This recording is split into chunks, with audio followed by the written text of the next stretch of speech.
చందనోత్సవంలో జరిగినటువంటి ప్రమాదానికి సంబంధించి చూస్తే ఇది నిర్లక్ష్యమా, అహంకారమా, లేకపోతే అభిజాత్యమా తేలాలి.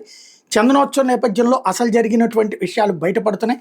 ప్రసాద్ పథకంలో కొన్ని పనులు ఇటీవల చేపట్టారట. 11.18 కోట్లతో ప్రయాణికులు వేచి ఉండే హాల్ రిటైనింగ్ వాల్ నిర్మించేందుకు నిర్ణయించారట.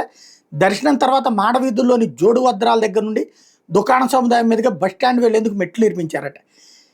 అయితే ఎత్తైన ప్రదేశం నుంచి నేరుగా మెట్లు నిర్మించకుండా బో ఆకారంలో ఉండే రెండు వైపుల మార్గాలు ఉండేలా కట్టారట.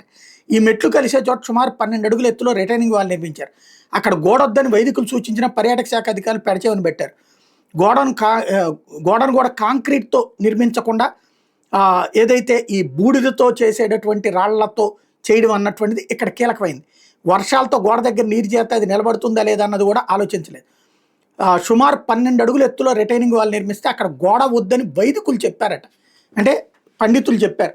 వాస్తవంగా పండితుల పర్మిషన్ లేకుండా ఎలాంటి నిర్మాణాలు వద్దని ఆ మధ్యన చంద్రబాబు గారు ఇచ్చిన ఆదేశం అన్ని టీవీల్లో బ్రేకింగ్లు వచ్చినాయి, పెద్ద చర్చ నడిచింది. బట్ అసలు ఆ పండితులు చెప్పినా కూడా పట్టించుకోకుండా ఇక్కడ జరిగింది అన్నటువంటి విషయం తేలింది. ఇప్పుడు హడావిడిగా గోడ కట్టేసి మెట్లకు టైల్స్ అతికించి వారం రోజుల క్రితం వినియోగంలోకి తెచ్చారట.